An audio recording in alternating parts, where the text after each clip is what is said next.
Like, this is science. Everything's got its own frequency. We know that energy is neither created or destroyed, it's merely transferred or transformed. When we speak in energy. I don't even think people pay attention half the time in conversation when I say, I feel you, I feel you, I feel you. You said I read your mind the other day, but baby, we are just connected deeply in another way. That telepathy connection, energy that's manifested through that melanin, electric currents traveling kinetic. What you thinking? Call my mama. But my mama calling me. Coincidence, no higher common sense of calling ESP. We are magic while this world's unraveling. 5G cannot limit our abilities from traveling. See, I'm on another level, dirty digging. Homie, get the shovel. I'm a rebel in this motherfucker, dancing with these demons. Got them screaming. This world is planting fear inside us. Clearly, I'm just over all the brainwashing. Time to wash your brain of all the pain, of all the stress, all the lies you told yourself. Open your eyes and realize you're a diamond in the rock. Don't let them tell you what you're not. It's time to show the world all this magic that we got with telepathy. So hear me clearly. For me, language is liberation. The words that we have, they define and describe the very things that free our mind, but only when we choose with intention and pay attention to the frequency of the words that we use to construct our realities. Who do you say that you are? I am. I am. Those two words alone are the very beginning to a powerful sequence of awakening yourself to who and all that you are, have been and will be. We talk in frequency.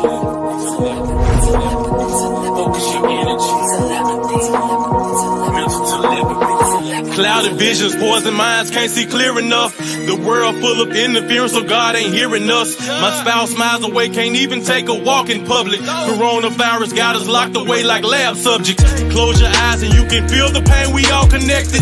Empath, so I sense when every soul's ejected. A mystic, magical, way beyond simplistic. 5G blocking my chi, keeping our signals twisted. Communicate with my mind, mental telepathy. Into nature, so we speak on different frequencies. My third, I watch, the other two never truly see. The world is an illusion shrouded in secrecy. A king by birthright, a god at first sight. Divine shine bright, blind the wicked at first light. Open your heart chakra and let these words shock you. We tell them havoc, use your magic like a witch doctor.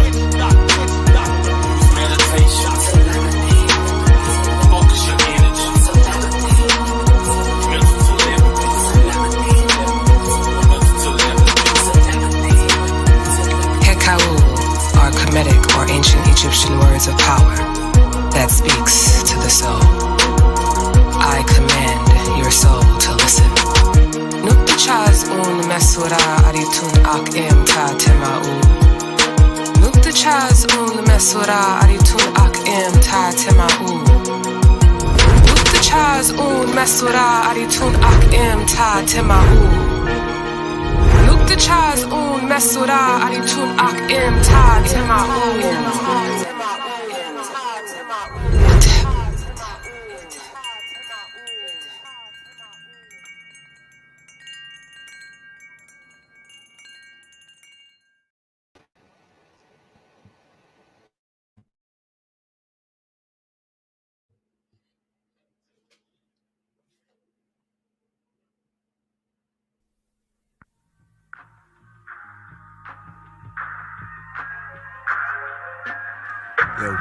Yo, man. This sister over here, man. Good, G. Yeah, man. She definitely look like she charged some pussy. She definitely could have lined your shot, man. Yeah, that juju right, man. Let me see what's good. See if she carry herself. Dido sit in his king chair. I need me a queen here. My jeans ain't that baggy. I ain't wearing no tight gear. Harlem, New York. I talk with Malcolm and Garvey walk. I only kill that mattress, draw your outline and body chalk. I ain't trying to be nasty, but I tell if you ask me. Plus these sisters need to know my lap ain't no fag seat. No haste for procreation. I ain't wasting your company. Love to be the guard of your prayers and catch a felony. Ready to protect you from the sheriffs and his deputies. Now check me. I ain't Mayweather, but I hit that bag to make it last. I walk the path, need some healing from the whiplash. Usain Bolt, I season tracks, come be my Mrs. Dash.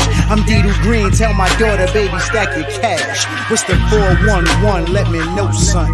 What's the 411? What's the 411, queen? What's the 411, king? I'm about to do my thing. Yeah, you about to do your thing. What's the 411, queen? What's the 411, king? I'm about to do my thing. Yeah, you about to do your thing. What's the 411, queen? What's the 411, king? I'm about to do my thing. Yeah, you about to do your thing. What's the 411, queen? What's the 411, king? Yeah, I did my thing. Yeah, I know you did your thing. Yeah, bro, what makes you different from the next brother? Black power speech, would you really face this beat? I hope the heart inside your chest intact. Have you rapping, tapping out if I throw this back? I ain't got no time for Uncle Tom's, that's a Becky's man. On the block the next day, screaming free the man. Black and sight, but in your heart there's a whiter man. I'm not having that, no, I'm not having that. I'm the goddess, you the god, that's how it's got to be. I'm Jasira, ain't no prunes running up in me. I seen it happen to my sister and her friend Shanice. Righteous step, respect, protect, then we'll be free. So if you with it and earn your 7 digits, then I trust you'll catch me if I fall. If you with it, let's decipher chemist walls. Yeah, so what's the 411, huh? Yo, Che Black, I see Shorty from way back. I think she right, brother. What's up, man? She giving you that flavor? What's good, flavor? All that flavor, all 32 Baskin Robbins ain't got nothing on her. That juju is correct. Good word. I heard that, man. Yo, man, pass the green need a first lady. I think this is it. That's it, man. Go holler, man. Go in with it, man. I think I'm gonna see what's up. Trying to go season vegan with All this love, all you can have. Diddle Green knows you're special. All my life I fight for you. I need your strength to pull me through. You need me and I need you. Diddle Green is very special. Singing to you, the spirit The divine. sound of your voice helps me refine. A black man's love is meant for me. Jasira, you're something kind of special. Black love is right worth the life that I'm living. You're very special. Yeah, What's the 411, queen? What's the 411, king? I'm about to do my Yeah, thing. you about to do your thing. I said, what's the 411, queen? What's the 411, king? Yeah, you know I did my thing. Yeah, I know you did your thing.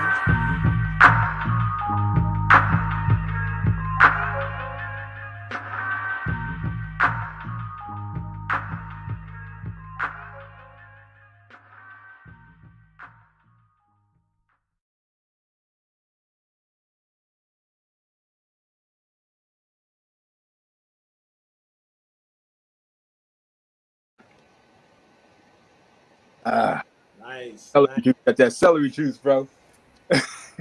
Both Nah. of those videos tracks was right. He always do, man. He always pick the instant classics and put it on for us and put us right in the space and energy we need to be in. Peace and infinite blessings, family. I am Brother Farugh Ma'at. Welcome to Be Maat Inc. This show is brought to you by Urban Shamans, Be Maat and Duty Knowledge Radio. This platform was created from one to share my life experiences and story on this journey to become Ma'at, to be Ma'at, right? It's a journey. It's ups and downs, failures, mistakes, victories, and all that. I just want to be totally transparent with you as I go into this journey to be Ma'at. Also, it was created to provide the opportunity to connect you to the experts and legends to share strategy and life lessons to empower and strengthen and maintain an African family nucleus from a Pan-African perspective. Today's date, February 20th, 2023. We cannot start the show without pouring some libations for our ancestors, for the hundreds. We do a verbal libation here. For the hundreds and millions known and unknown, for those who struggle, sacrifice, and work for our benefit. We are the sum of your love, efforts, and support. We thank you. We take this time to highlight a few who personally assist us on this journey. And I would like to shout out, this show is in the spirit of one, Nelson Mandela, 2, W.E.B. Du Bois. 3, Frederick Douglass. 4, Huey P. Newton. And if you feel studious enough to find out why I picked those 4 in this month, hit us up on all BeWisdom social media, website, Instagram, all that, and share the answers. Why did I pick these individuals for this month? And get a chance to win some giveaways. We're doing some giveaways in March. I just started my collective line, the Cultural Street line. So giving some swag, gear away. And so the only way you can get that, though, you got to answer those questions. Why did I pick W.E. Du Bois? Why did I pick Frederick Douglass? And why did I pick Huey P. Newton? It's all events, Earth Days, and things like that. I'm giving y'all too much. All right. So any ones that you want to pick out? Anyone of you want to pick out real fast? What do you mean? Shine a light on to the names that you. Yes. I know that Frederick Douglass' birthday. You know, am I giving it away? Yeah, you give it. I said, what are you choosing? What answers do you choose to acknowledge? Okay. Stop giving away answers, man. We can't make these things too easy for the guests. You know, I want to. You know, I just want to. You know, continue to acknowledge Frederick Douglass. Me and my students, we've been studying a bit of Frederick Douglass this month, and so I just want to honor the work that he set out to accomplish. So yeah. Okay. Which one want to go? You gotta give one answer. You gotta give at least one answer. You're asking us to give honor to an ancestor? Yes. Is that what you? Oh, in my mind, even though he's only been gone a short time, I think this young man contributed a lot, and he left a legacy behind, the Cancer Research Institute, and that's Chadwick. I just want to honor and send love to Chadwick. Appreciate that. He earned it. Mm-hmm. I guess Asada Shakur. Perfect. Beautiful. Yeah, add that balance in there.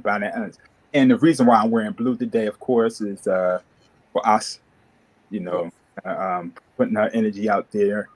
Ask that she continue to waking the Asar and to help us guide us in the transformation towards Heru.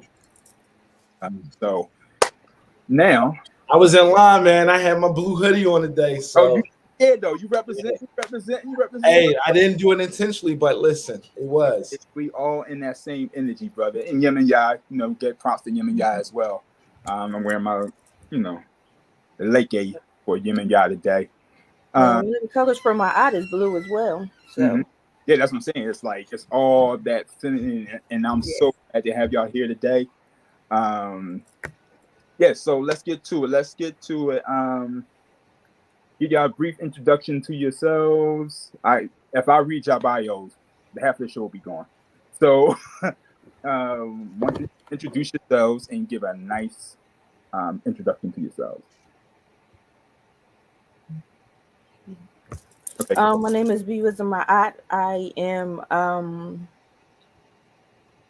seeker of knowledge, wherever it may come from. I am the co-founder of an organization called Jagan Nation Builders, and the founder of another organization called Knowledge Healing and Consciousness, where it's just about that knowledge, healing, consciousness. And I am a facilitator in bringing that to our people, and that's what I'm about. Pan-Africanism, Kemetic spiritual practitioner. Keep it real simple. Okay, I guess I'll go. My name is Raaw'EL Ware. I am a life coach, a social worker, and mother of 4 sons, a grandmother. I am on a path of Kemetic spirituality. I love it. I love what I'm learning. I'm a lifelong learner, period. I and my sister own 2 businesses together, and that's the Solar Sister series podcast on Facebook at 7 o'clock Central Standard Time. We do it live, and then we own Diverse Designs, where we hand make high vibrational jewelry. So those are some things that I do and we do. And they are fellow family members of the Shrine of Ma'at. Yes. Yes. I guess because we are regulars. I am Farugh Ma'at. They already know about that. This is Khamuo Heru. They know him. And so we just want to create that platform to let people know who you are. And we'll give the information out at the end of the show to where they can purchase or visit your website and things like that. We also like to acknowledge the principle for the day. And for when the principle of the day, 42 declarations of Ma'at, we're honoring number 33. And number 33 is that I will not commit treason against my ancestors. All right, so celebrating these pagan holidays is committing treason towards our ancestors. Mm-hmm. So in that energy, we're going to talk about Khamuo Day.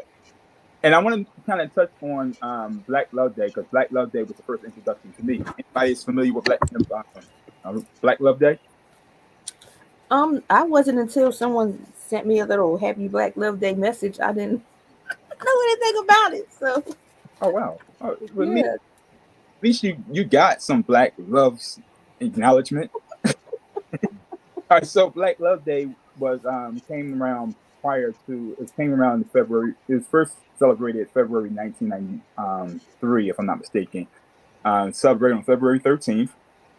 It's a day to where we'll celebrate demonstrations of love within and for the African community, right? So the reason why I appreciate it so much is, and I've got to give shout out to the founder, Mama Ayo Andy Kendi. The colors is black and purple.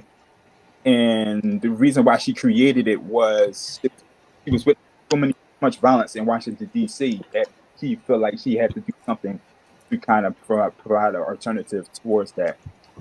And I just want to give her a shout out because before I learned about the Khamuo Day, I was celebrating Black Love Day.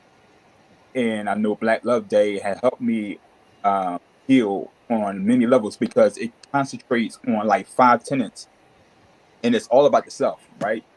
A Khamuo Day really focuses on relationships as well as it should. Relationships are extremely important, but if you're not right, then your relationship is going to be a lot more challenging, right? And so the 5 tenets was 1, you have to show love for the creator, right? And number 2, you have to show love towards yourself. And you had different exercises that you could practice to do those things. And this is the book right here.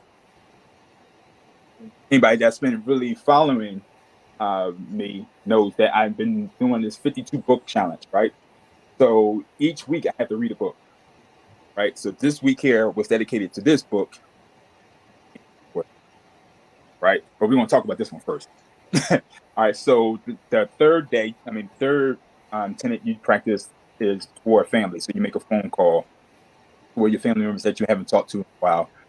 Then you do some kind of love action towards the community. Host an event, go to an event, and then and last but not least, you show some love towards the race. So like, go to an event or something like that, buy black or anything like that. And so those are the 5 tenets. But I like 7, so I added 2 more tenets to it. You cannot have a fulfilling relationship if you don't have a nice, harmonious relationship with nature, right? So I add nature. Now it's not official, right? It's not official, but that's something that I do because, again, I like number 7, and 2, I believe that's a really important piece. And last but not least, you show love to Mother Africa. Right? This is where we all come from. We cannot experience true freedom and liberation unless Mother Africa is free. So while we're working on ourselves, we also have to work on the fact that free of Mother Africa. So next year, I would applaud you or suggest that you add that to your celebration. But then you get 8 days of celebration, right? So Yes. 8 February, along with Black History Month, you got Black Love Day, and you have a Koma Day. And Koma Day celebrates 7 days, and which we on the last day today, which prompted me to call you BeWisdom. So BeWisdom was doing something on her page, reference to a Koma Day and giving information about the Koma Day. So I really appreciate you for doing that. Because it needs to be spread worldwide. I agree. And so many people that don't know anything about it. And I didn't know anything about it till about 3 years ago when a sister of mine told me about it. So afterwards, my thing is now, if I get knowledge, my goal is to share it. So as I'm on my journey of Ma'at and balance and harmony and justice and all that good stuff, I'm trying to take everybody else along with me, and whatever they glean from it is what they glean from it. So every year, as I learn more, I'm going to be putting more out on that. Now I'm going to add Black Love Day to it as well. So thank you, brother. Yeah, no problem. That's what we supposed to do. You know, the ancestors did it for us, and this is our obligation to our people that we share what they left for us. Yeah. So anybody else had any thoughts on Black Love Day? Or I know we celebrated Black Love Day with the Temple of the Black Messiah, and that was my first introduction to it. Yeah, the same for me. My first introduction was with the Temple of Black Messiah. They had an annual event, and we picked it up about 7 years ago in terms of African Independence Day with our annual events. So we sort of like created a combination of the two, and we did an event. And by the way, there is an event that will be happening this year at Atiola's Spirit First Food. And so we will be having a Black Love celebration there, guest speakers, and so forth. Yeah, I posted that there too. So if you don't know, go to my Facebook page. You will see the flyer up there and date, time, and all that good stuff. Excellent. I love it. I love everything you guys are talking about. I love that we have reciprocation going on, which is one of those concepts of Ma'at. I believe unofficially I've celebrated Black Love Day, first of all, for 50-some years. I love my Black self, period. That's right. Period. Love it. Loving my Black sons, loving the Black man, esteeming the Black man, creating poetry, honoring the Black family as a unit. Going back to 2009, I was engaged back in from 2006 to 9. We did an annual Black Love event. And we talked about the paganism, although they try to coin Kemetic spirituality with that. But we talked about the celebration of Valentine's, how that really came about, the origins of that. And I try to talk about any of those holidays from Valentine's to any of those types of things, including tooth fairies and various rituals that we do traditionally. But thank you guys for having me on here. Black Love is honorable. At the end of this week, on the 24th, we are hosting a Black Love event with a wide variety of honoring African Americans who have businesses, who do poetry, who are vocalists. And so because I have the live with my sister, and people who want to come are not able, we've made that live show online from 7 to 9. So anybody who wants to tune in to actually see the show take place, then I'll have that live stream so we can continue to celebrate this Black Love. What day? That's Friday. That'll be this Friday, the 24th, and it will be on your time. I believe it's going to be 8 Central. Okay. Because I'm at over here is 6:35. It's 7:35 over there, right? Yep. Right. So it'll be at 8. It'll start promptly at 8 o'clock. We're going to kick that off with some trivia because it's embarrassing that our adults no longer know Black history or Black facts. Now the kids, that's one thing, but are the parents and grandparents continuing to sow those seeds and to cultivate that energy, that love, that passion, that compassion for our ancestors. It's like we forgot. Now we can't forget. We have to continue to remember, to put these members back together. That's right. See, that's the offset you talk. That's the offset talking. That's the us talking right there. That's the us talking right there. So, all right. So, let's get into the like I just want to give kudos to Mama Ayo Kende because without her, and it wasn't a direct like I said, I've talked to Moncho and the Watch all the time, and they say when they created a Coma Day, they didn't have no understanding or no knowledge of Black Love Day. So it's real dynamic how they have so many similarities, but didn't know each other. And it just goes to show that truth, crush the ground, will rise again. And there's no mixing and blaring up the truth. The truth is just the truth. And so, and it just shows up in many forms. So, Okoma Day. So the greeting in the Coma Day is Niakoma. Niakoma family. And you did a really good job on introducing and spreading the information. And again, I just want to salute you for that because I guess it's not enough of us. Yeah, not too many people are doing it. Hopefully, next year we'll see some more people doing it. I didn't do everything I wanted to do with it.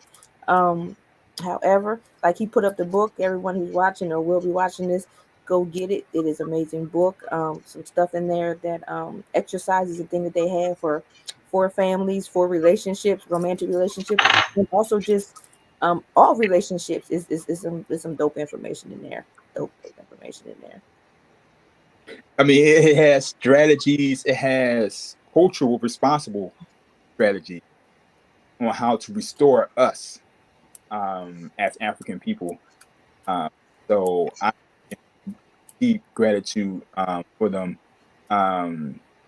You get the opportunity to participate in a love affair that's based on our traditional values. That restores us. So, and the creators, Moncho and the Washi Do, again, is celebrated from the 14th to the 20th, which the day is the last day. We will touch on the principles and virtue in a few minutes. It gives us the opportunity to celebrate universal Black love. Yes. You know, it just makes my heart smile to say that. Universal Black. Right? Cultural correct love. How about that? Cultural correct love. And anybody else feels good? Like I feel good just saying that. You know what I mean? Like, yes, you know, it's been Valentine's Day is so one-sided. And I celebrate Valentine's Day when I didn't know no better. But it's so one-sided. It's like you gotta get the candy for the women, you gotta get the flowers for the women, you gotta get the diamond for the women. Who said that? No, but this is the way it's been rolled out to us as men, right? Commercialized in a way. They is that true? Like even today, right? I went to earlier this week. Me and my daughter, we go to the store, and we walk past the car aisle. The women's side had 2 cars on it. The men's side was still full. Oh, dang. My daughter pointed out, she was like, Dad. Just just like, Father's Day roll around, you got Mother's Day come around. They got the diamond commercials. They got the Cadillac commercials for the Mother's Day. They got vacations for Dad. And then Dad Day come around, it's got soap. Shaving set. So let me share this. I mean, that's true for commercialized. Westernized commercialism, yes, that is true for Valentine's Day. You don't see too many advertisements per se stating that, hey, let's do this Valentine's Day thing for men. However, if we go with reality, most times, if you're dealing with a good woman, let's say that, it's always a mutual type of situation that's going on, that's happening. However, commercialized, yes, you are correct. They don't show nothing at all about what you're supposed to do for a man on Valentine's Day. Yeah, and I'm only speaking from the commercial perspective because Yes. even in my intimate relationships, that's never been the case. So that's why I'm not pissed off. That's why I'm glad about it. Now, if I experienced that, I probably have a whole different tone. I'll probably be like, cussing and fussing and turning over tables and stuff like that. But in my personal exchange, I always receive great gifts and things like that. So, but it was just funny that that's the way, even my daughter was looking like, well, damn, like I'm like, yeah, that's just how it goes. But even like in this, is like, even like when you do the exercises is mutual exchange. I mean, it's like, it's so fulfilling on both parts, on both sides, and both genders are celebrated and acknowledged fully. Yes. So just to be participating in that, it's just a great. It is. And I know you said we were going to get into like the virtues and principles in a minute, but just thinking about what you said is the mutual exchange, like they said, which is unified with the principles, unified purpose, having a unified purpose and intent on why you are even in a relationship, in any relationship, friendship, romantic, and defining that and discussing it. And then afterwards with the labor and it coming into an action. For me, I think unified labor, that's an action of the purpose that you're having. I mean, listen, they get deep in that book. There's some dope stuff in there. Because even in Men of Nature, when they had the symbol for love, her, it's a plow, right? So it's work. Like they knew that. I mean, it's only when we got into this whole Roman Greek type madness that we are in now. And now it's a feeling. It's a feeling. You make my heart palpate, get all nervous and stuff, or whatever, butterflies in the stomach kind of scenario. Versus, and when I don't feel that no more, it ain't about no work. It ain't, depositing in. It's just taking out and how you make me feel. Yeah. Right. You're not growing, and that's the thing. It's like if you're not fulfilling me, and Lauryn Hill said this too. Lauryn Hill said that if you're not stimulating me, then the relationship is over. If y'all get the time to check out that Lauryn Hill interview she did with the college, I can't think of the college, but if you just Google Lauryn Hill on love, boy, she breaks it down.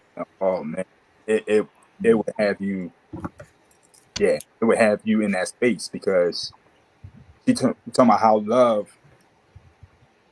Everybody wants to be celebrated. Everybody wants to be giving glory to God when everything is everything is love. When you're on stage, it's like, oh, thank God, whatever.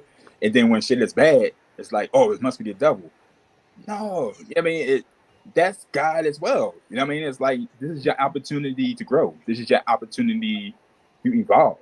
I mean, you think about the seed. When you put a seed in the ground and you bury it, can you imagine? It's a seed before it becomes a tree. Do you know the process of that becoming a tree or becoming a plant? It got to break out of that, that body, that shell, got to break out that shell. And that's excruciating. You know what I mean? Farugh, you said a lot. I agree with what you're saying. I want to go back to something you said about Lauryn Hill. I'm sure I watched the video, and I think the deeper the trauma and the more fulfilling the healing when you accept the things and you overcome that, the more you can express love, talk about love, give love, because it comes from a place of emptiness.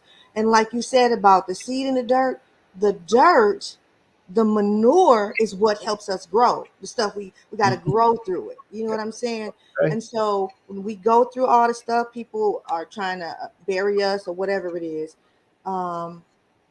That's where, when you see artists, that's where Lemonade came from, Beyonce. You hear what I'm saying? When you're going through stuff, your poetry, your paintings, your conversation will change, evolve, and you're supposed to rise and ascend from that because you've now learned instead of being stuck in there. And what happens is we connect with people We're talking about love with those trauma bonds, and now we don't have a healthy foundation in the first place. Mm-hmm. So we have to understand self first. Know thyself. Go inside before you go outside. Instead of running to things or running away from things, running to sex, drug, alcohol, gambling, and all that, we have to run inside and still and know who we are, know how to re-love ourselves, heal ourselves by accepting the things we cannot change and then changing the things we can, which is our perception on relationships. Because I don't watch television, my perception of how things are celebrated may not be like the way that people who watch that. Right. And then it's like people coming from other countries coming here, they don't celebrate things the way we traditionally do. Yes, it's commercialized and things of that nature, but love starts at home. It starts in your heart. The healing does too. And going back real quickly to the colors, you guys are wearing that color. Now I'm wearing green, which is this heart chakra, which is, this my love language, this Black history, this Kemetic stuff. But also that blue is your throat chakra. It's speaking life, it's speaking love, it's speaking healing, because life and death is in the power of the tongue, and we have to start continuing to speak love to each other, friendships or whatever.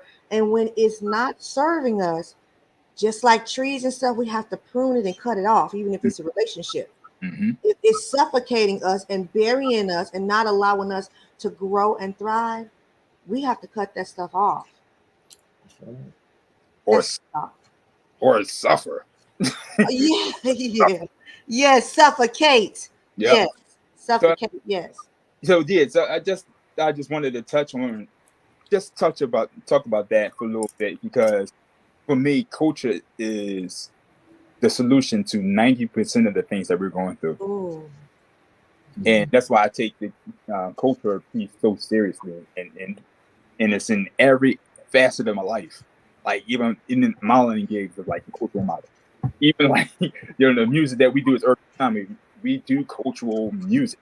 We don't do a lot of other things. And even if we touch on hip hop or even we touch on other genre of music, we bring it with an African twist.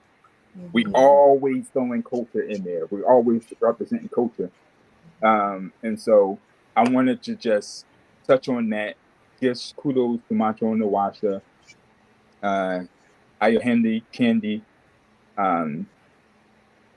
they have helped me heal on so many levels, and I'm so grateful for her. They're tutelage for their ear, for their scholarship. I would not be the person I am today if it wasn't for them. So I just want to pay homage to them. Are we familiar with the principles and the virtues of Komode? You want to recite them? I mean, refresh my memory. BeWisdom, you want to tackle that, or you want? Sure. So I know she's ready. Yes, I am. I'm ready. The virtues. They have 7 days where they have 7 virtues. They are flexibility, patience, faithfulness, consistency, endurance, fondness or goodwill, and forgiveness. And the principles are unified purpose, unified labor, unified transformation. I like that one too. Unified fruit, unified body, unified mind, and unified spirit. I love it. Yo, and that was scripted. I mean, I just called her on a fly, and she just was like, "Yeah, I got it." So yeah, this was. I love it. This is not scripted, y'all. She So let's, since this is the 7th day, let's talk about forgiveness and the power of forgiveness. What's your thoughts on forgiveness? I wrote a whole book about it. I wrote a whole doggone autobiography of it, and I'm just going to be raw, real, and transparent here. Okay. That book talked about 11 different rapes from age 9 to 19 years old, and holding all of that trauma inside. No, you have to forgive, regardless if they acknowledge that they have done some things and things of that nature. because it doesn't serve me. It also caused me for a long period of time to continue to attract the same kind of energy. You know, those same recycling, those same, get out of this relationship and get in another one, but it's the same energy, different body, because I didn't have my mind, body, and spirit in alignment with the universe, with the creator. And so I had to do some deep forgiveness. And some people hold on to it. And I got to say this, men and women, women and men. My daddy wasn't there. My mama didn't do this. My sister did this. My baby mama didn't. My baby daddy, he cheated. We have to be able to forgive for ourselves. And it's not just for that person. Right. Even if, you know what, I even had to forgive myself because I was like, why was I so naive? What, you know, and I was beating myself up as a child. But why did I walk down that street instead of the other one when I was snatched up? Some things happen to give us a story to tell, because we're not the only ones that have gone through this stuff, first and foremost. And somebody else is going through much worse, you know, than what we have experienced. Somebody else is going through trials, tribulations, and trauma and is stuck. Forgiveness is growth and maturity, is freedom of the mind, body, and spirit for yourself. We have to practice that. And here's the thing right here. I'm a teacher, a mom, a social worker. And as a mom, we'll tell our children, you did something to this kid, go over there and tell them you're sorry. Go and apologize. Adults think we too grown to go and apologize. Well, they shouldn't have did this. Well, he shouldn't have got in my... Come on now. We have to be that example for our children. They have to hear us saying, I'm sorry, even to them. We falsely accuse our children of some stuff. Did you drink who drank? Somebody, you did drink. Mama, you drank that last night. Oh, okay. You know what I'm saying? We got to check ourselves before we wreck ourselves. You know what I'm saying? This is it. This is where love grows. This blocks your chakra, because right in here, you can't see my hand, but right in here, when you don't love, you are spiritually constipated. You full of stuff. You know what I'm saying? You have to forgive, heal, and grow on. That does not mean you have to stay in that relationship where people are abusing you, because you done said, I forgive you, they cheated. I forgive you, you came in late. I forgive you, you spent all the money at the gambling boat and didn't pay our rent. Okay, when you gonna love yourself enough to get out of that and forgive yourself? Because what we do is we beat ourselves up. Man, why was I so stupid and dumb? Why did I do this? And sometimes we blame the universe, God. Well, God is in control. This God, this Lord, he could have stopped it. He, she, whatever, could have prevented it. But sometimes we need those things to be the light, to be the voice, to be that calm that people forget about or don't recognize or never had. So forgiveness is essential. And I hope that we are mature enough to practice that more and more in 23 and beyond. Ashe. You made a big point too, sis, about with forgiveness is in everything there is Ma'at, right? There's balance. So even in your forgiveness, you do know when you can forgive but move on. Not but and move on. See? So I can forgive you, however, the way I choose to have you in my space or work with you may be differently. But forgiveness is for ourselves, and I think the main thing is when you're able to forgive yourself, you're able to forgive other people as well. Makes it a little bit easier. And also too, we always want somebody to forgive us. Like, my bad, I apologize. No, I did this. But when someone else does the same thing, you know what I'm saying? You ain't trying to even hear that. So understanding again, forgiveness is reciprocation. It has to be, what you want, you gotta put out there so you can receive that back. It's a two-way street. Exactly. Yeah, I like what you spoke on, talking about self-forgiveness. I think that we can be so self-critical. I know for myself, I can be very self-critical, and that subconscious voice constantly, degrading and criticizing myself. But to give yourself that relief, or begin to start exercising that conversation with yourself, self-forgiveness. You did great. You did your best. You'll do better. It's essential. It's crucial. It's crucial. It changes your perception, your attitude, and how you'll deal with the situation when it comes around next time. That part. Yeah, I mean, to be honest, it's like I find myself dealing with forgiveness in phases. So maybe an incident happens, and immediately I'm not there. You know, I'm just like dealing with whatever issue came up, and but eventually I get to the place of forgiveness. And you know, sometimes it's just once again, it's internal. You know, releasing that conflict off my heart. Like, you know, I'm finished with that. I'm over it. You know, acknowledging whatever may have brought that person, you know, into conflict with me. But, you know, releasing them, and, you know, just giving love. More importantly, that's when it's like forgiveness and just releasing love, you know. And so that's what I've begun to start practicing for some years now. Gotten through a lot of situations. Right. In healthy ways. I'm sorry. Go ahead. It's healing. That's the only thing I could say. Somebody once told me that not forgiving someone is like taking the poison and wanting them to die. Right. Exactly. Exactly. Like,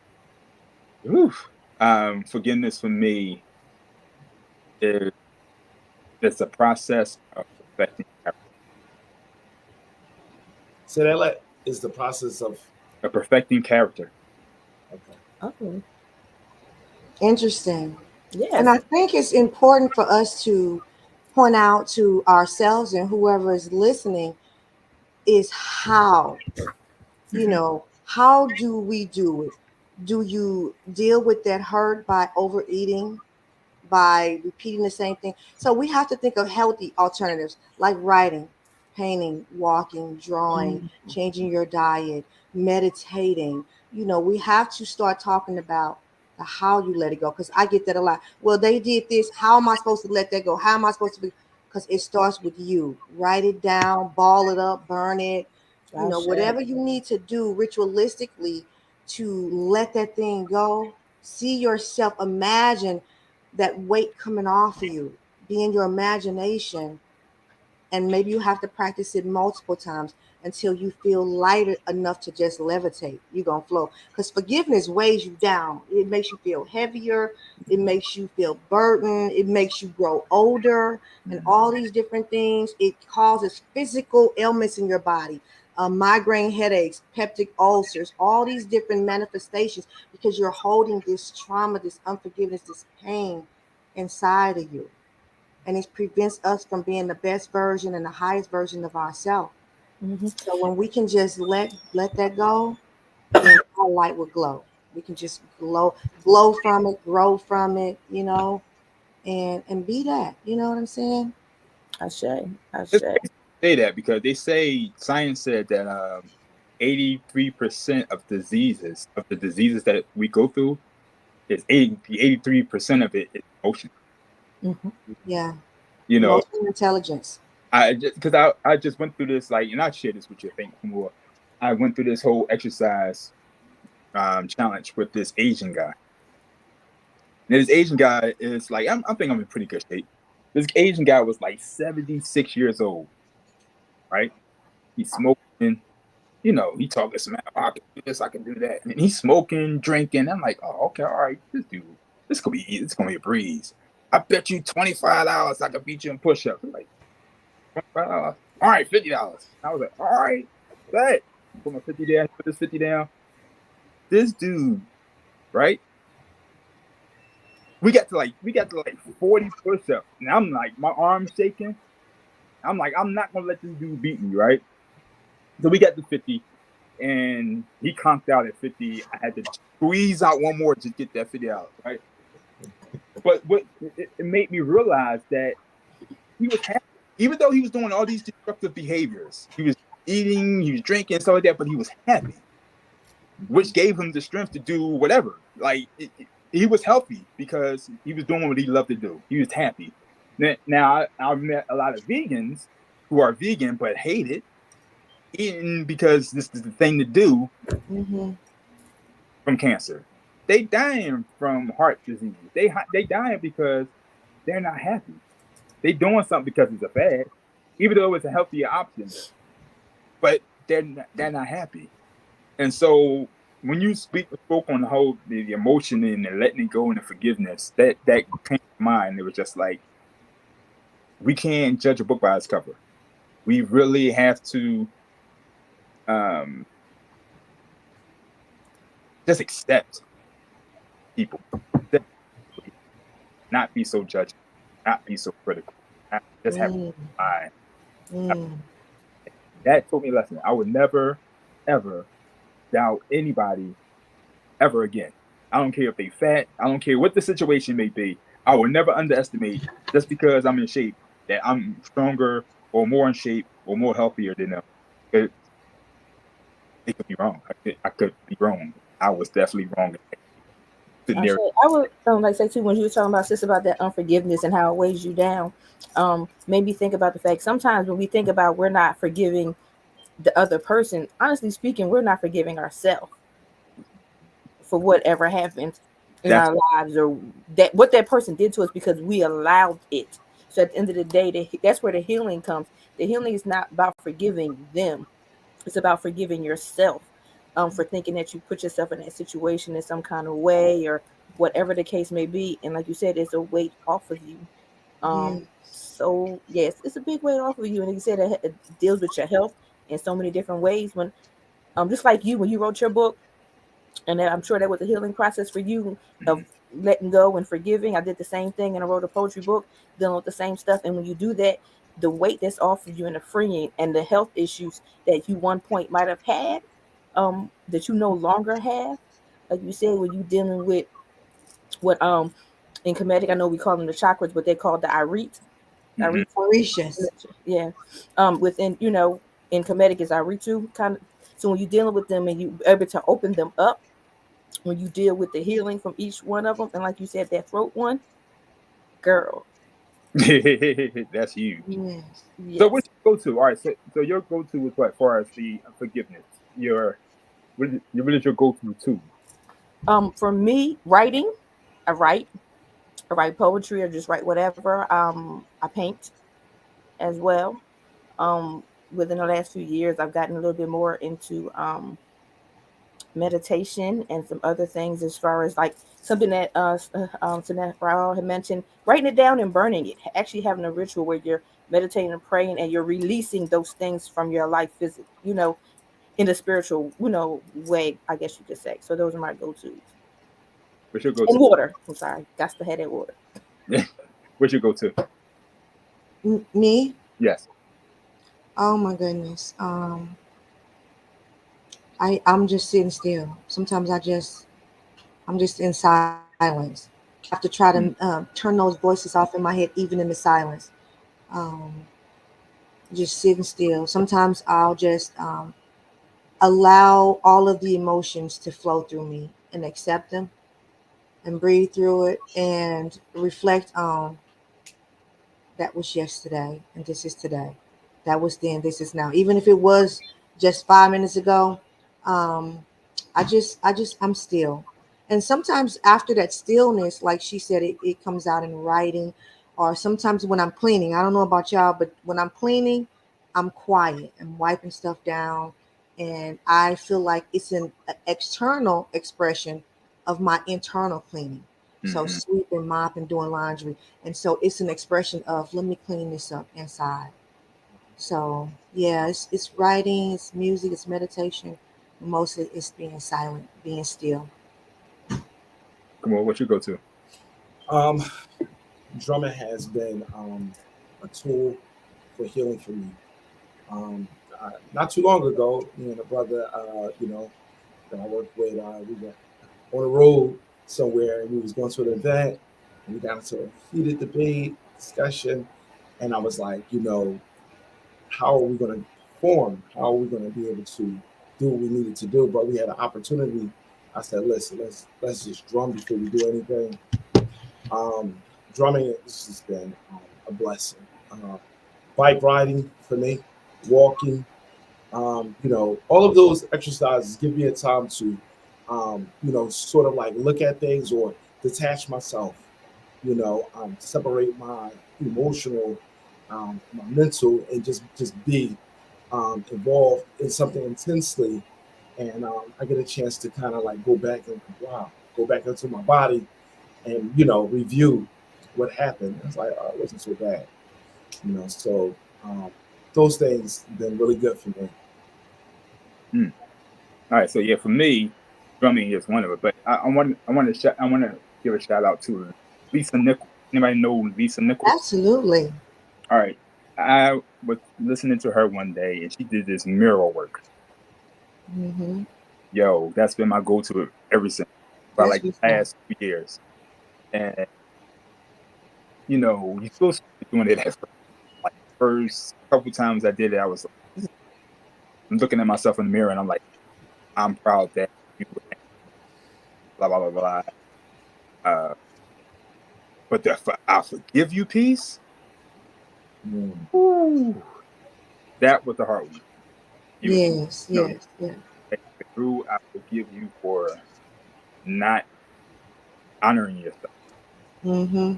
I can forgive you for over compromise. Then it started getting real. Here started art just started reading more. So I just recommend that. It's like with affirmation, that it takes a while for you to activate it. Mm-hmm. I think you're just lying to yourself in the beginning. That you have to. Your audio is breaking up. I don't know if that's coming off to everyone else. Yes, it is. Yeah. Okay. Thank you for saying that, brother. Yeah. So is that better? It is. Okay. Yeah. So I would suggest that to anyone. If you do some mirror work and have, first, I'm proud that you list 7 things. I forgive myself for 7 things, and I'm committed to 7 things. Mm-hmm. It's life altering. Definitely life. Let's jump into the unified soul, which is the last principle of Akoma Day, and then we can get into the juicy stuff. Unified soul. You want to unified spirit. Well, soul, yeah, soul, spirit, same thing. Yeah. Soulmate science, spirit realm, one being, separate at physical conception, only to be reunified when ready to fulfill the purpose they were sent for. Do you believe in soulmates? Say again. Do you believe in soulmates? Could you define soulmate? That's a good question. All right, so I'm gonna read it again. So it said, unified soul, soulmates in the spirit realm, you're one being, but separated at physical conception, only to be reunified when you're ready to fulfill the purpose they were sent for. So you come together as one being in the spiritual realm. Mm-hmm. Then when you physically conception, you split. You become a female, you become a male. And then you go in the world and you have to learn these life lessons. And you have to go through these experiences to be developed to become prepared for the life purpose that you were sent for in the first place. Then your divine counterpart come together, and then y'all can accomplish those things together. Okay. You want to go first, brother? Yeah. So the question is, do I believe in soulmates? Yeah. I mean, based off of, I would like to believe that there is a a divine counterpart, soul, reflection of who I am that exists out here. I would like to, I think that, that definition, man, it just had my mind going. Mm-hmm. Because I know over time in my relationships and friendships with people, you feel like you have a bond with an individual, and you're like, wow, but in terms of what you just said, to fulfill your divine, to fulfill that divine destiny, mm-hmm. So that's a whole nother level, mm-hmm. even for me to go out and perceive or seek that, now I'm looking at things totally different. Mm-hmm. So yeah, I'm open to that. Yes, so to answer your question, yes, I have to believe that there is, based off of that, there's someone that reflects that and will unify me in that way and fulfilling my divine purpose. Interesting. I love when you say I'm open to that. Yeah.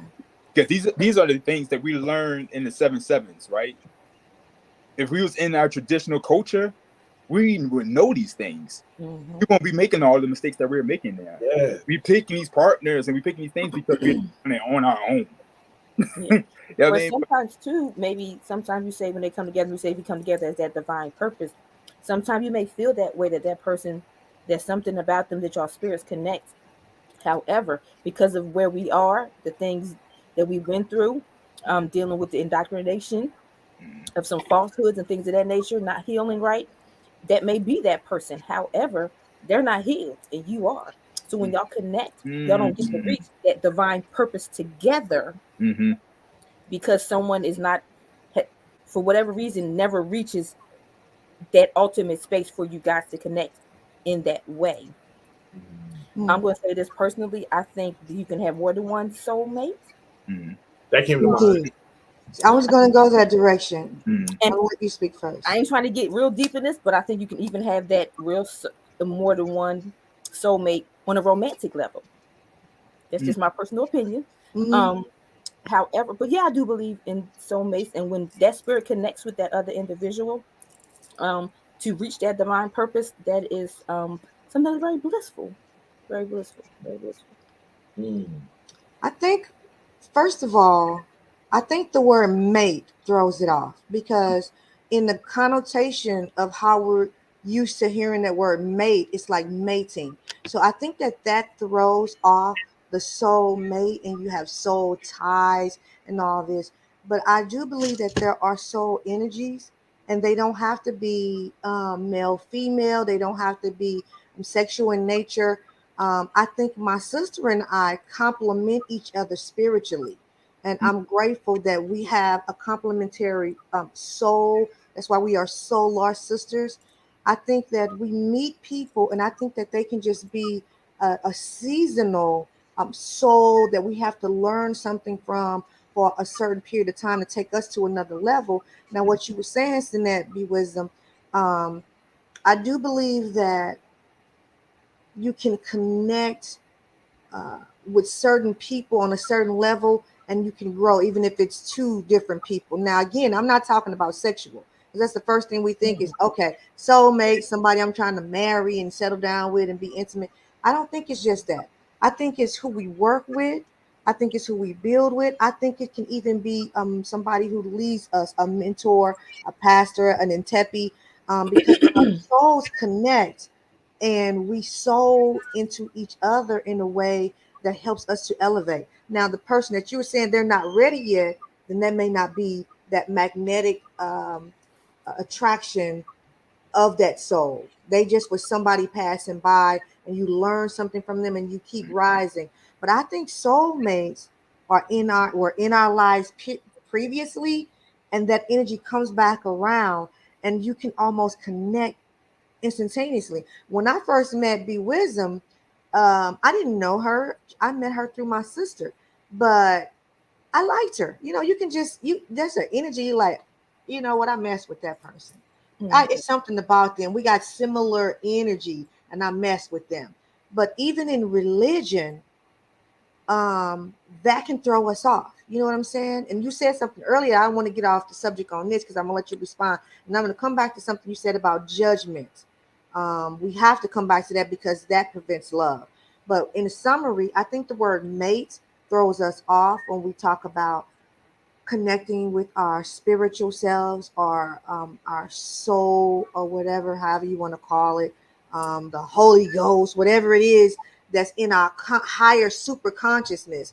We connect at that level, on that level. Instead of our lower nature, the root chakra, I want to connect down in there. We connect on a higher level. and we sow into each other. Just like right now, we're pouring into each other like a fountain right now. And I feel y'all soul, y'all energy, and I like it. And I hope that it's long term, but sometimes it's seasonal. And sometimes I'm gonna say this and I'm gonna let you go. We can connect with a person and we might not see them for 2, 3, 5 years, but we pick up right back where we left off. Nothing has left us at all. We still have that connection. And so that's when, you know, the spirit recognized that spirit, in my humble opinion. I would like to say, I'm sorry, real quick, brother, but like you were saying about not having to necessarily romantically evolve. Even when you said we come together for that sole purpose, those spirits come together, that one, that could still be male, female. It doesn't have to be, like you said, romantically. If we both were put on this earth for the same purpose and destiny, and we need each other to make it happen, we can do that without having to be romantically involved. Which, unfortunately, in the society that we live in today, when you see male, female, and you be like, we vibing, we automatically feel as though we have to go there with anymore. It's male, female, binary, for the most part, non-binary. that's true. It's whatever. But you can just connect. not to get into that part of it, but yeah, for sure. Just, you know, that male, female. Most time you think it like we vibing is something about that brother. That means we automatically think that means that's something about that brother means now we have to get romantically involved with each other. And maybe we're there because we have the same mission on building a community. Maybe I'm all in Ubuntu communities and you are too. So that's where we are. And we're divine spirits that are connecting solely on that way as soulmates to do that. And just that. And there's nothing wrong with that. But society makes it look as if, oh no, something's going on with y'all just because y'all are divinely connected to do those things. Even together, I can't have male friends or whatever, you know, goes into that dynamic sometimes too. Sure. All right. Well, I totally believe in it. And it's simply, for me, like we all can connect with different individuals for different reasons, for different life lessons, to sharpen our character, to prepare us for the mission that we was born here for. But it's only that soulmate that we connect on everything. You know what I mean? And so, like, for me, that inspires me to keep that motivates me to keep growing and getting to the vibration and frequency I need to get to attract that one. That's are we all single? Or is everyone on here single? Yeah, I am. We all single, huh? Yep. Now hold on. Now we gotta rewind it back now. So you trying to connect with someone that has everything? I don't know that. This is the thing. It's not about perfection. Right? Everybody's connected. Everybody has their own ideology of what perfection is. They have it, whatever. I'm trying to find a person that's for me. They don't have to be perfect. They don't have to have, you know what I mean? But I would feel like I don't have to be something that I'm not for it to work. Oh, yeah. I should. Just be 100% me. She could be 100% her, and we can just rock with it. And even the things that are considered faults, that person will find it cute. Yeah, or they will find it intriguing, but not enough to break up. You know what I'm saying? Like, right. So you get in relationships and everything is great, and then when you get, because they said every relationship go through a 7-year cycle, right? Yeah. And so if you don't make it through that first 7 years, it's a wrap. You know? Like, and a lot of times we get into that whole, you get a honeymoon phase, that 2nd year, and it's like, we're not having fun no more. Now what? Oh, you left the toilet seat up. Oh, I gotta leave. Oh, you left the toothpaste. Oh, I hate when you chew like that, or I hate when you slurp like that. And so it's like, I love what Michelle Obama said. She was like, people come into relationships expecting it to be 50-50 from the beginning to the end. And it's never like that. I sure. I mean, relationships about being committed. If that person, person core, if you're attracted to that person core, right? If that person is a good person, have good values, get more moral, and you know that person got your back, that should be enough to hold you together through the ups and downs. Unified purpose. Unified purpose. All about it. You see these things here: the flexibility, the patience, the faithfulness, endurance, forgiving, unified purpose, unified labor together to create you, to keep you together. Unified transformation, understanding that people change and we're changing together. You change, I accept that, I see that, because you can be who you are when you're with that other individual person, knowing that they're still elevating, because every day we are evolving beings, correct? You're never the same. We should be.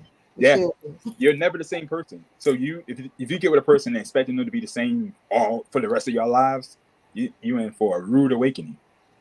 And what if they are the same person though? You have to accept that.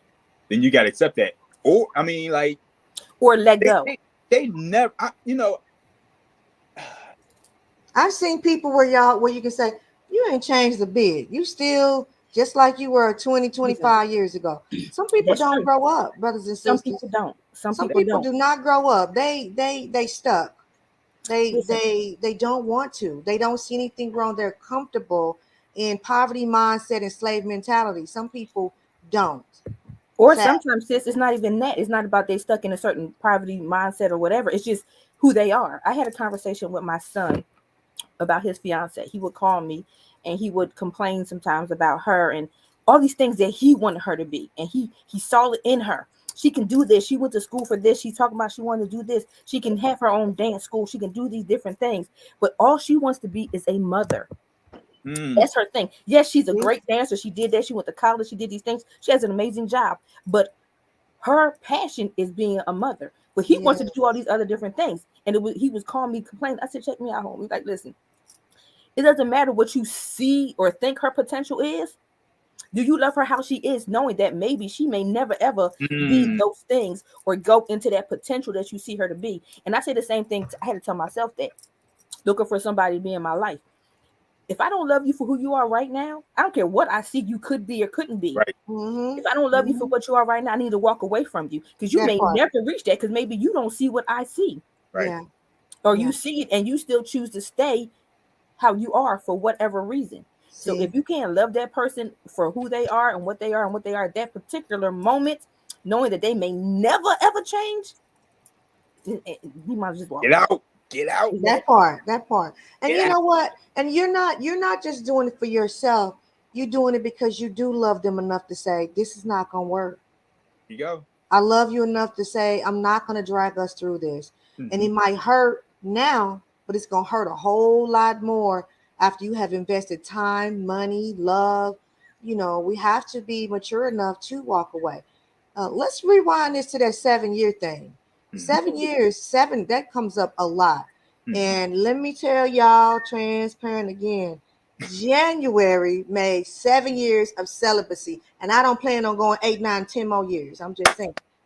I'm looking for the right one too. So I'm telling you, it's made 7 years. And so I'm like, okay, after 7 years of working, he rested.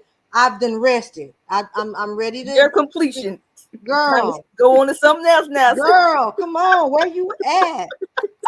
What you talking about? Boo, baby. You know what I'm saying?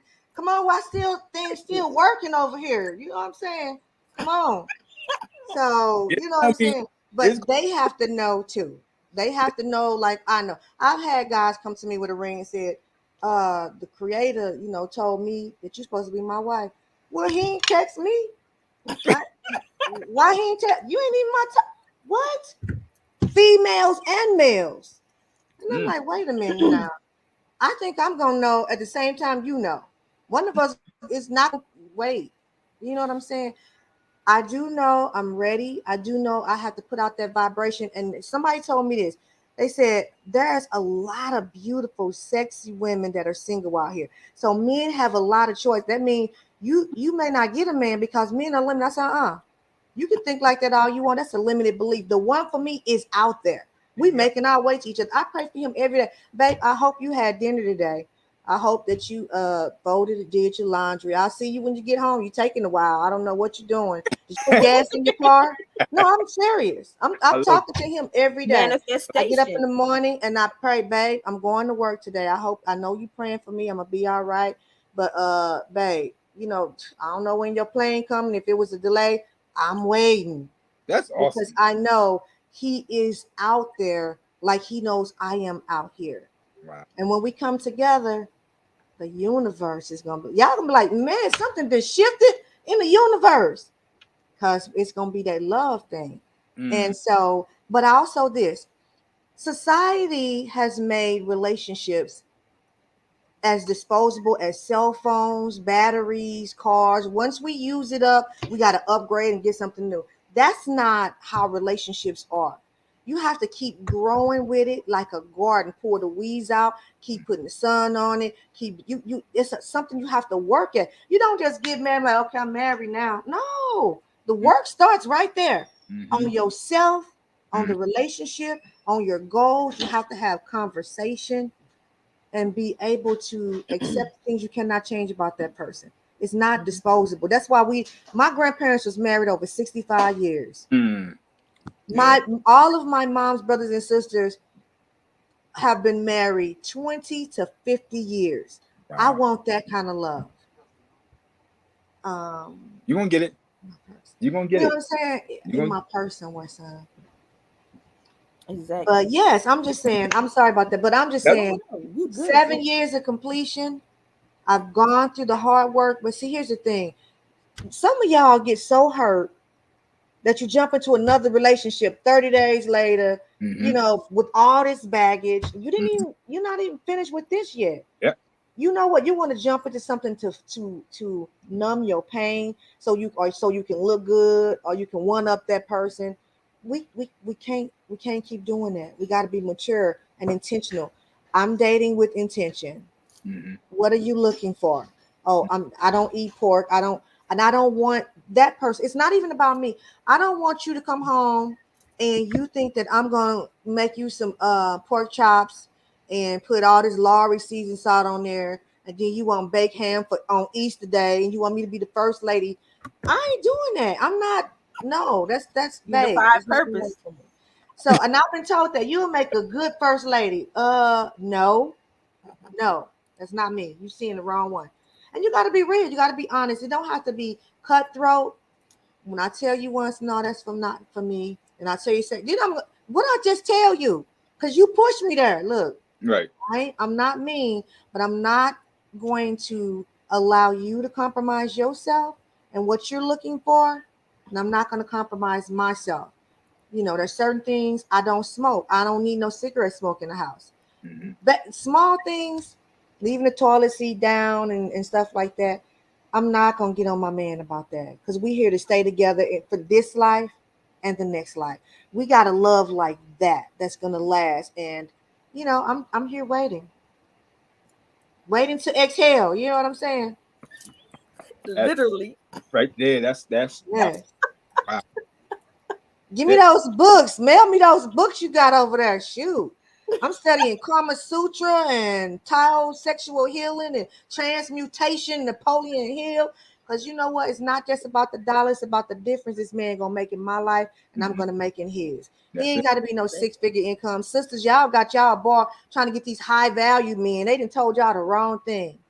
Y'all they defined the high value wrong. What high value is wrong.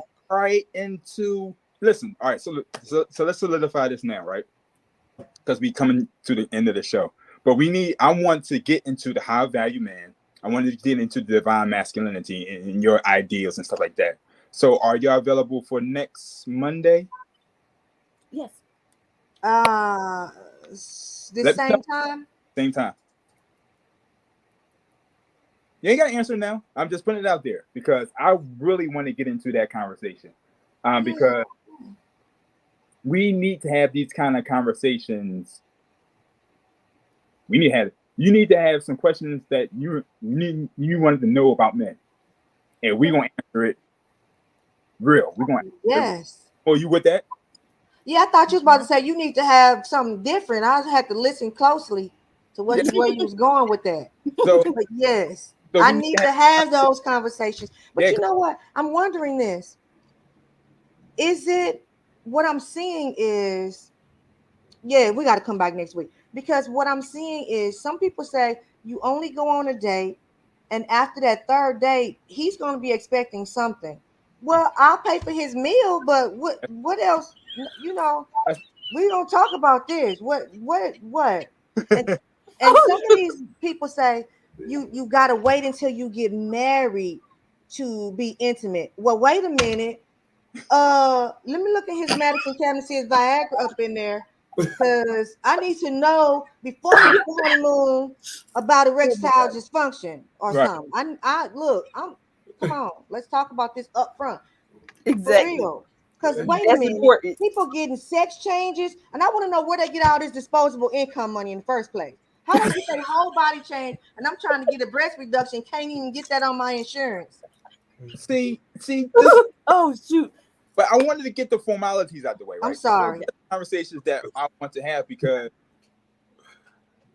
I've been talking about arranged marriages for 10 years. And people were like, get out of here. That's old school. But are y'all ready to do arranged marriages now? You don't know what you're getting. Mm-mm. You don't know what you're getting. Mm-mm. I mean, and even if they present themselves in such a fashion, I need to see birth certificate. Come on. They changed the sex on those things, by the way. They doing that too now? I can believe, yes. I took a LGBTQ, so I'm in social services. We had to learn pronouns, I, she, and that kind of stuff, and how to relate to them and whatever. But once they go through the transformation, they can legally change their birth certificate to say another gender. And so I think that we're not against them, which now they're trying to say women are not real women. Yeah, that's the whole. Yeah. Here's what it is. We have to ask questions. And so even when we ask those questions, it's just hard. It's a challenge, and because people don't want to be honest, they want to be loved. Mm-hmm. And because they don't love themselves, they cannot be honest with you because they want you to accept them how they are.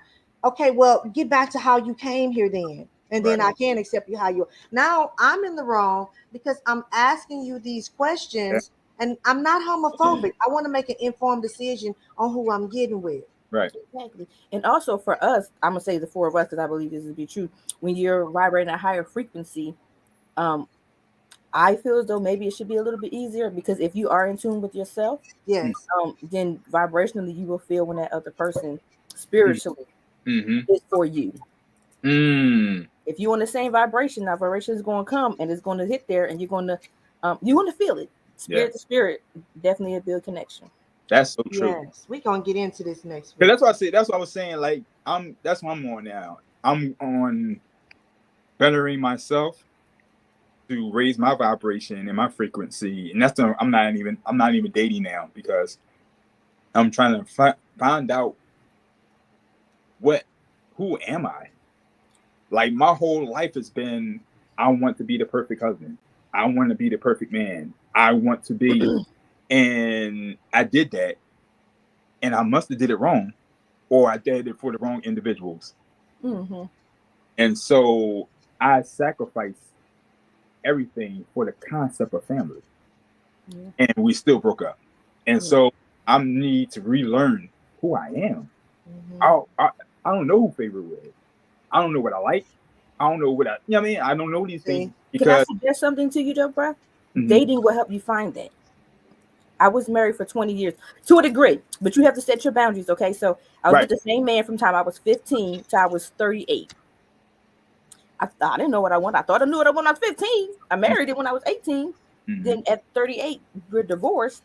So by me dating, one from that 20-year marriage, first of all, allowed me to see getting out of what I wanted, what I didn't want. But dating also, each relationship or each time I dated someone for a couple of months or whatever, I got to see what I wanted and what I didn't want. And also some things that I was like, wow, this is what men actually do. I had a husband and he wasn't even this, accommodating or whatever. So being in the dating environment can help in that process. You just have to create your boundaries of what it is you want or don't want to do in doing that. But I also believe spirit and where you are personally in your personal life, spiritually, in tune spirit to tell you as well. If you tune in the spirit and ask spirit what it is, what do I want? Talk to you're in divine maleness, asking him what it is that you want, that God in you. It'll tell you. Yeah, I mean, and I'm in the process now, and so I'm just isolating myself to where I could find out what those boundaries are. I didn't have boundaries. I was like, I'm just gonna accept people for who they are, and if I don't like it, then we had that conversation. I don't want nobody faking coming in a relationship. Oh, I'm gonna be what your list is, and then when I get you, then I could change. Then I could be me because I got you now. And so I need to find out what are my negotiables and what are my non-negotiables. Yes. And I didn't know that. I'll just accept anybody for everybody because I just want people to be them. And I'm like, all right, then we make a decision. Okay, I don't want to rock with that. Okay, this is not for me. And I was cool with that. But you have to have boundaries. You have to know what it is that you want. And you have to know these things. And now I'm just figuring out what those things are, what my negotiables are, what my non-negotiables are. And it's a beautiful thing. And I'm now participating in things that I always wanted to participate in. Exactly. Wanted to do.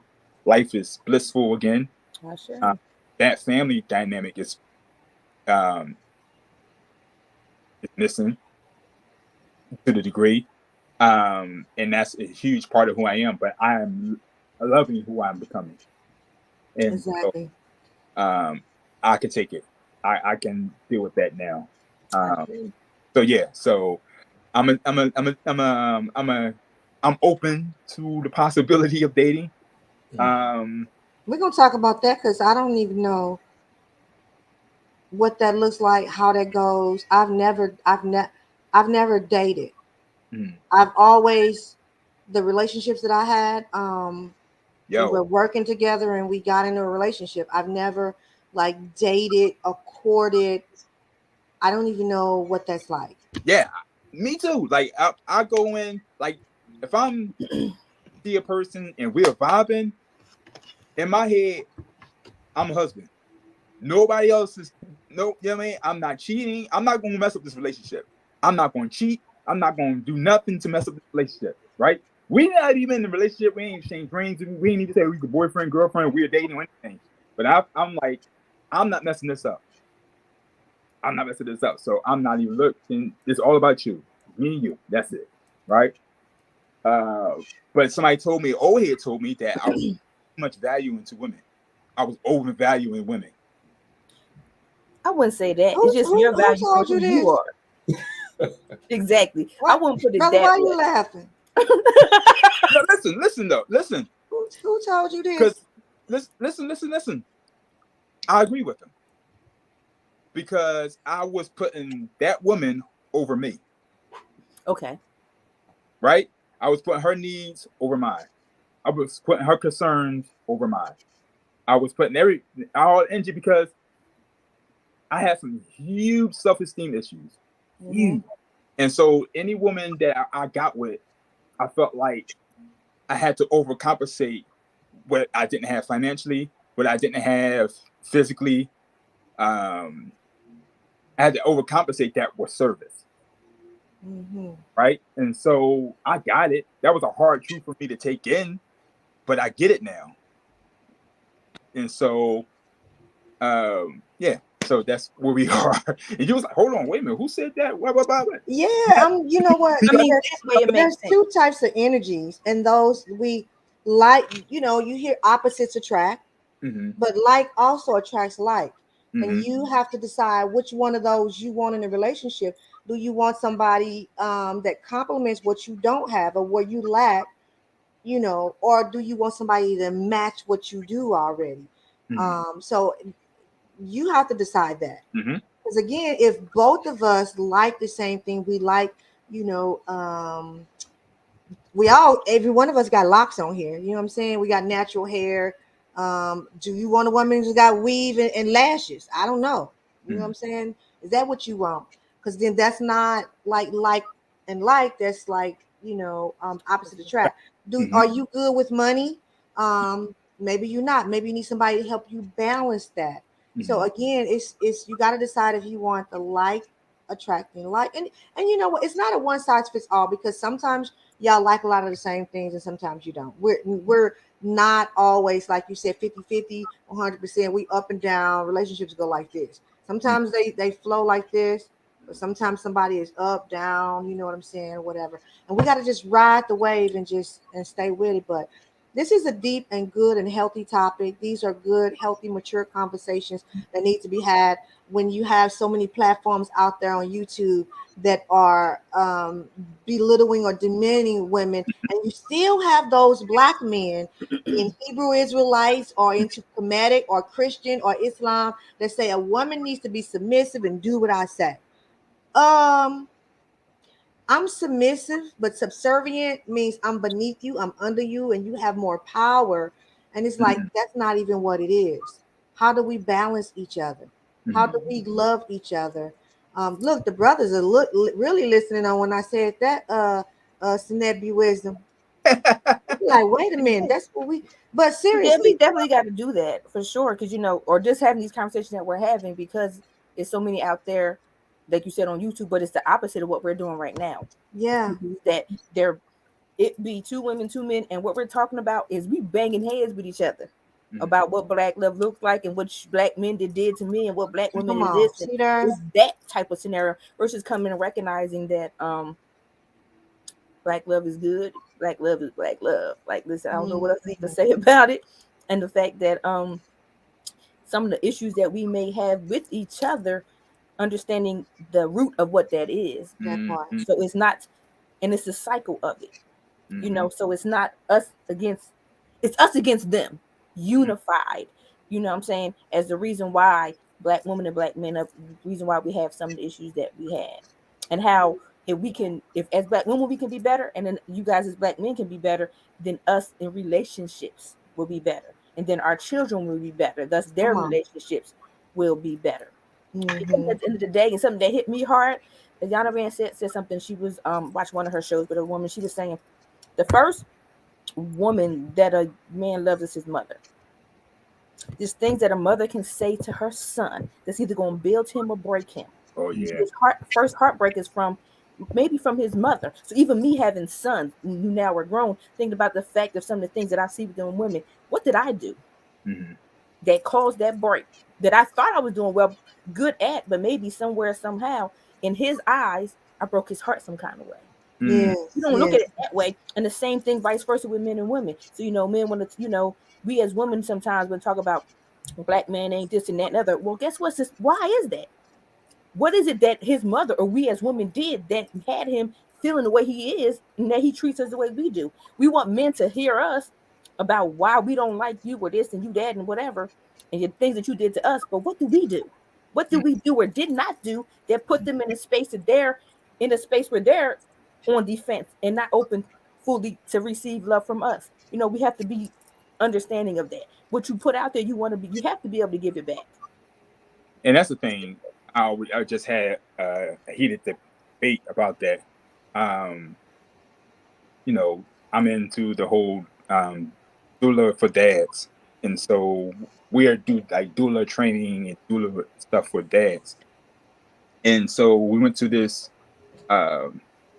symposium, and it was all women. It's not too many male doulas in the world. So we walked in, and it's like, all right, what are you doing here? Like, what are you doing here? And so this lady pulled me to the side, and she was like, so what, you just getting this to see some pussy? And I was like, wow. I said, no, ma'am. I said, no, I'm in here because our family needs it. The man needs to feel more involved in the pregnancy process. He has some answers, some questions that might not be getting answered. And I'm here for that. And I was like, I delivered my children. Yeah, I mean, me personally, I delivered my children. So now if I want to see pussy, I can see pussy without going through this whole dramatic having the baby come out. And she was like, well, you can't really service a woman. And I was like, well, I can because I have the same training that y'all had. And so she got into this whole thing about how women has gone through the trauma, and I'm only initiating more trauma by being a male in this whole female industry. Then I'm adding to the trauma that these women already suffered. And I had to remind her that women are not the only ones that suffer from trauma. Exactly. Talk about slavery. They wasn't just raping women. Exactly. It was raping men too. And the men had to stand by and watch our wives get raped. We had to sit by and watch our children get raped. We had to sit there and, so that's a amount of trauma too. And so the whole Black family, the whole African family has been traumatized. Yes. We all have been attacked. We all have been raped. We all have suffer atrocities. And so let's deal with it from that perspective. Exactly. We're healing the family. We're not healing babies. We're healing the family unit. And this is what I'm here for. I'm here to help assist and help healing the family. But that's the mindset of a lot of us. It's like, I have more trauma than you. You need to pony up. And so it's like, one is greater than the other. When it's not, we didn't do it to each other. You know what I mean? Like, it's been divide and conquer. There's been a reason for them being where they at. It's because of that process. Mm-hmm. And so we just need to get into the healing. And and we will. We're going to continue this. We are at the end of the show. We have come to the conclusion of this episode. I want to thank you for joining us on this global movement towards self-discovery and empowerment, which equals true liberation and freedom. Any closing remarks until next? And come back next Monday for part 2 of this conversation. We're going to really get into the high-value men. We're going to get into the quote-unquote toxic masculinity. And we want to get to some questions from you. We're going to ask you some questions, what all the things that we want to understand about the feminine nature, and whatever questions you have about the masculine nature, you have the opportunity to present them. And we have to have a real conversation about those things, getting to know each other, and go towards healing. Absolutely.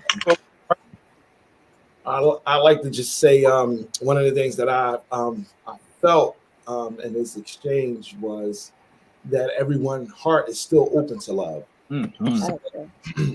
That's a good thing. That's a beautiful thing. Mm-hmm. That's a great point, great observation. Because nobody's here bitter, and I'm quite sure you share some things that a person could easily be closed out from. Like, I don't know if I went through that. I don't know I would be as open to love. You know what I mean? Like, that's traumatic. But you rose above it. And so I'm so proud of you and so honored to call you sister. So thank you. Let's give away something. Whatever visitor, listener, viewer who has watched this show tonight, I would love to send you. You can give him your address or give it to me. I would like to send 2 people, a male and a female, cisgender, natural born gender, a copy of my book. Wow. I'll share. And I'll do the same. I'll share. Damn, we gotta become authors, bro. So that's yeah. I'm like, hold up. We got I'm working on a book now. Now I'm just really like in and out. But now, yeah, y'all get back into it. That's what's up. So give out your information, closing remarks, and give out your information so they can email you directly or contact you directly. Okay. My name is Raaw'EL Ware. You can see that there. I am on multiple platforms with the name Raaw'EL Ware.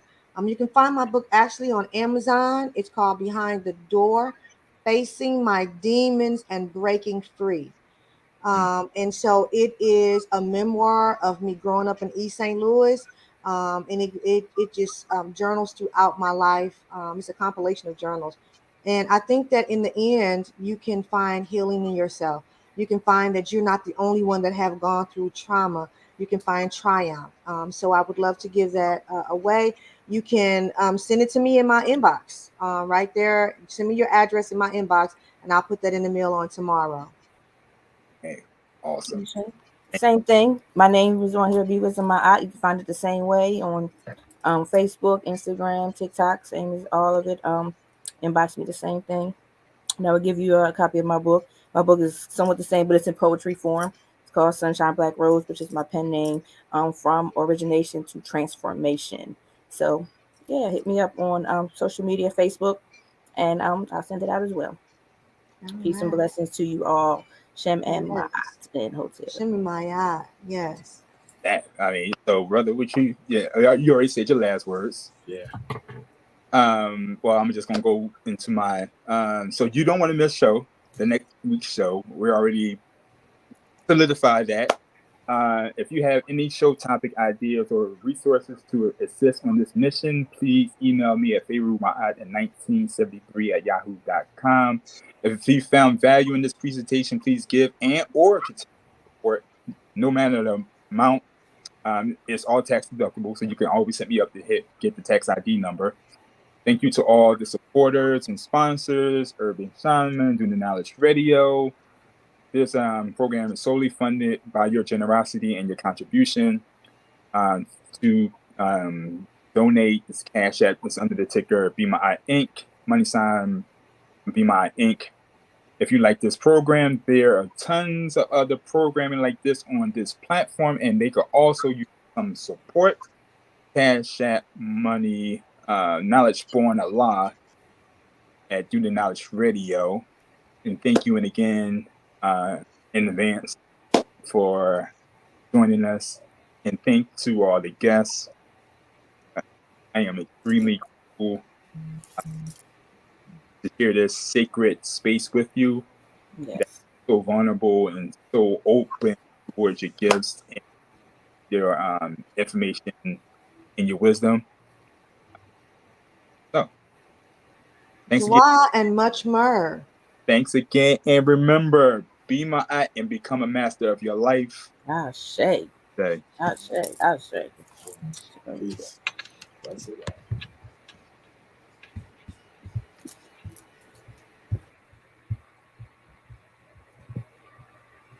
How about who this damn thing?